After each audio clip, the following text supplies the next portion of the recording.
Dalawang patak lang. Huwag mo anin. Ano, Ben? Sabay.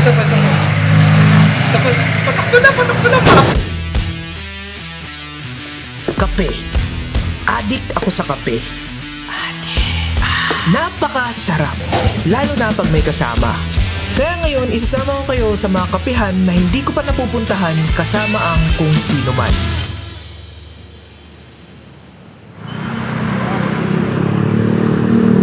Walang tao ah. Ayos ah. Walang tao. Okay na yun, mama. Thank you. Saan kayo galing? Saan kayo nakatambay?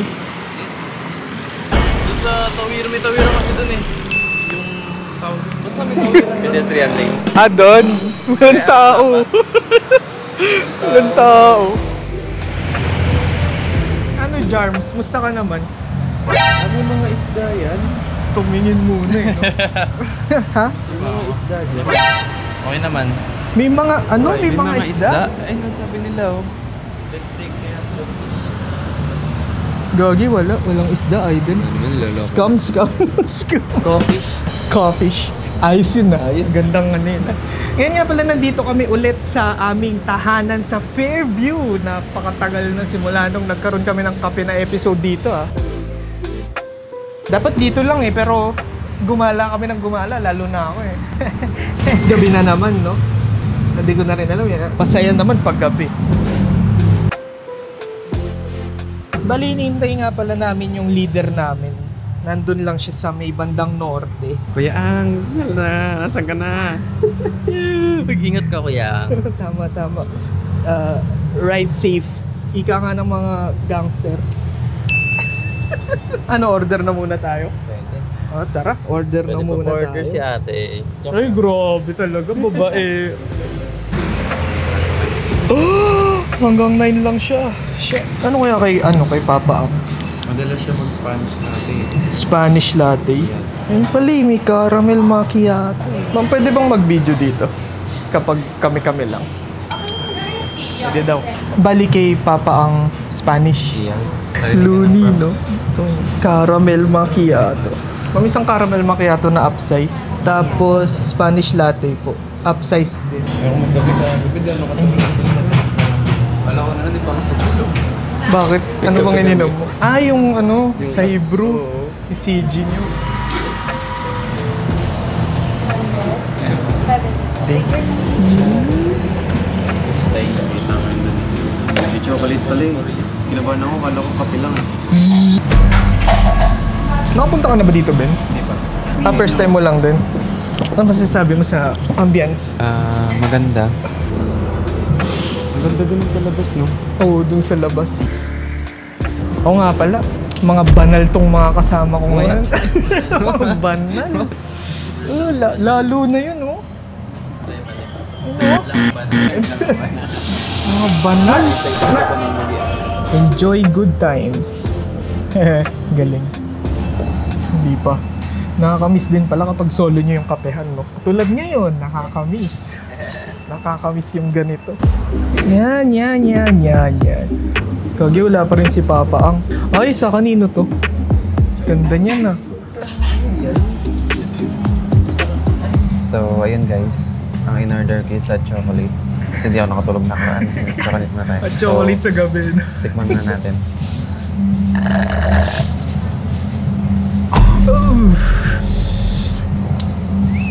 Ayos. Kasipol na, alam na. Kasipol. Sarap. Pwede mabusin na? Hindi, joke na. Pero solid. Solid. Yung tamis niya, hindi siya yung parang Milo eh. Diba? Social.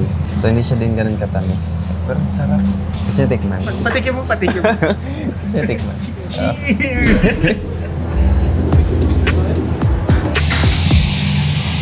Right. Sarap mo? Hindi, ulit na bagay. Grabe. Pasok ko lang ah. Okay lang, pasok ko lang. Sagad yan. Joke lang. Ang in-order ko pala ay strawberry and cream.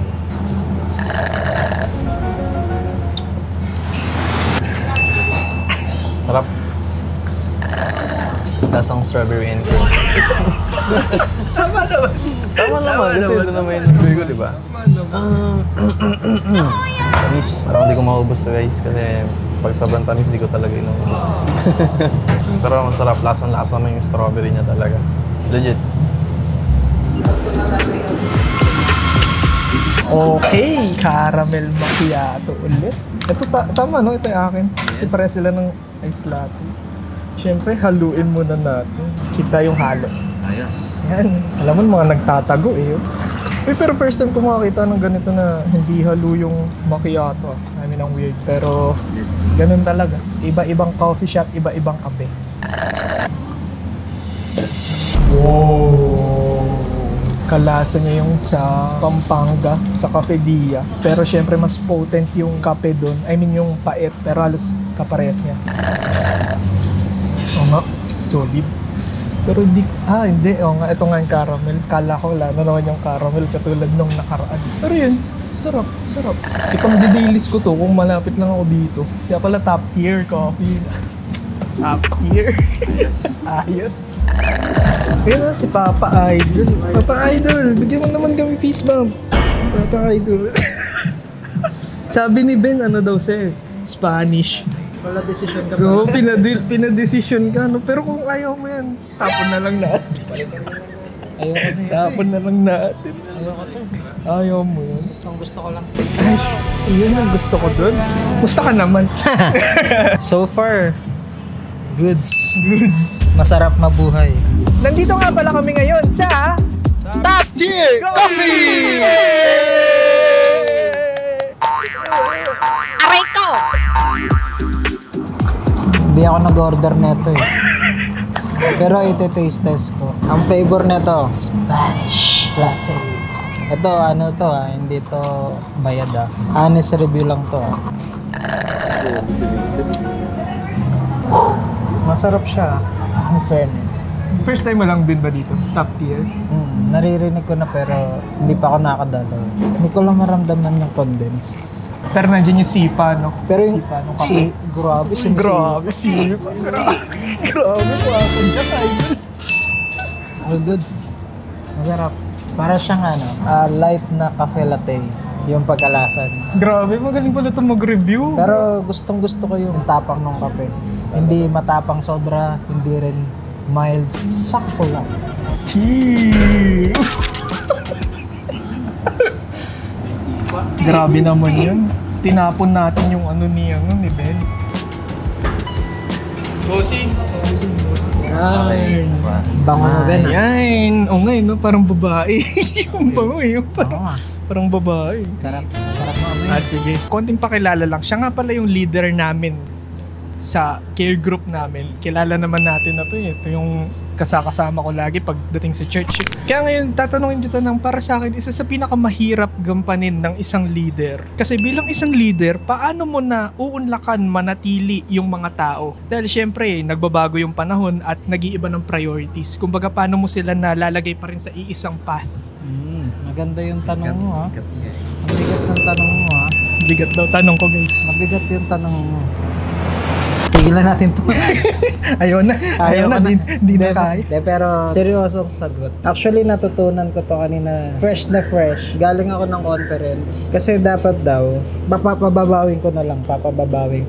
Ang mga tao kasi dapat, hindi natin sila dinadala sa church para makita ni leader, para makita ni pastor, para makita ng kaibigan. Ang pinaka-importanting bagay, kaya dapat ang isang tao bumabalik sa church, is yung magkaroon sila ng intimacy kay Lord. Kung ang isang tao pumupunta lang para sa tao, ang isang tao pumupunta lang para sa tao. Hindi, tama nga. Ang isang tao pumupunta sa church para sa tao, madidisappoint siya. Eventually, madidisappoint siya. Pero kung ang isang tao pumupunta sa church para magkaroon ng intimacy sa Lord, oo, meron tayong personal time sa devotion natin. Pero syempre, iba din yung community ng anak ng Diyos na nagsasama-sama. Di ba yung sa heart to heart natin? Yung isang gatong na may apoy. Pag nagsama-sama, mas lalong lumalakas yung apoy. So, ganun din. Kung i-encourage natin yung mga tao na magpunta ng church para sa Lord. Eventually, magkakaroon sila ng personal intimacy sa Lord. Na hindi sila nakadepende. Sige, wala yung leader ko, hindi na ako pupunta. Hindi ganun. Kahit wala yung leader mo, kahit wala yung tao na sobrang lapit sa'yo, kung ang motibo ng puso mo, magkaroon ng intimacy sa Lord, maranasan mo yung presensya ng Lord, makita mo yung Lord na kumikilos sa buhay mo, babalik at babalik ka pa. That's the one thing na pinaka-importante as a leader. Huwag mong i-route yung mga tao papunta sa'yo kasi magaling ka. Hindi. Pagdating sa harap ng Panginoon, nang tatanong, ang lahat tayo, pantay-pantay ang tingin sa atin ng Lord. Hindi ka i-acknowledge na leader ka neto. Hindi. Lahat tayo anak ng Diyos. So dapat kay Lord lang yung tingin. Kay Lord lang ang tingin. Di pinapansin, ingay sa tabi. Di pinapansin. Kay Lord lang ang tingin. Kay Lord lang ang tingin. Pakagandang sagot. Napansin. Sa kanya lang. Pero hindi ano, kay Lord. tama ba yung sagot ko, guys? Para sa akin yun din naman kasi kung magiging leader ka rin naman, syempre masyadong general na lang din kapag sinabing leader ng kumpanya o kaya leader ng kahit ano. Mas okay na lang din na regarding na sa faith. Hindi kasi, pagdating kasi sa pagiging leader sa spirituality, para kayong mga pulubi. Pero ikaw, bilang ikaw yung pulubi, yung leader ng mga pulubi, ikaw lang yung nagtuturo sa mga kapwa mo pulubi kung saan meron tinapay. Hindi ikaw yung nagmamarunong, ako nasa akin yung tinapay, hindi. Ituturo mo lang doon sa mga kasama mong pulubi kung nasaan yung tinapay. So in reality, kung nasaan yung source ng kagalakan, source ng kaligayahan, source ng kapangyarihan, hari ng mga hari, ituturo mo bilang leader kung sino yung source, which is si God. Tamang-tama. Amen. Diba? Kaya dapat kayo guys, kay Lord lang ang tingin. Huwag na tayo magdroga. Umiwas sa droga. Pwede nyo daw siyang tingnan. Eto, single yan. Tignan nyo ng tignan. Aray ko. Ay, ito rin eh. Hindi, ito. Nakaano to. Ay, parlay. I love. Eto, wag yung titignan to. Baka ma-distract. Aray ko.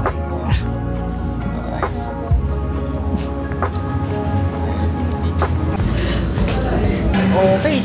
G. Naya na naman ako. Caramel macchiato, 4 out of 5. Strawberry and cream, 5 out of 5. Inubos ko kagad eh. Spanish latte. 4.5 over 5.5. Guys, sa akin hot chocolate. 5. Hindi siya ganun katamis. Cheers! Hanggang sa susunod na kapehan. Sa susunod, tignan nyo. Kopi ko, Ice Blanca. Gagawin ko kayo nun. Kopi ko, Ice Blanca. Kaya punta na kayo ng PCFN. Ping nyo lang sa location, G Drive. I mean Google Maps. Aray ko. G Drive. Google Drive. Sorry. Sabog na ako.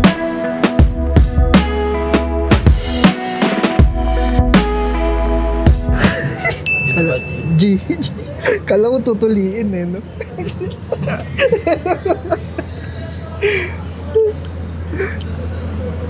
Oh, ang sweet. Patak mo ulit, James. Yan.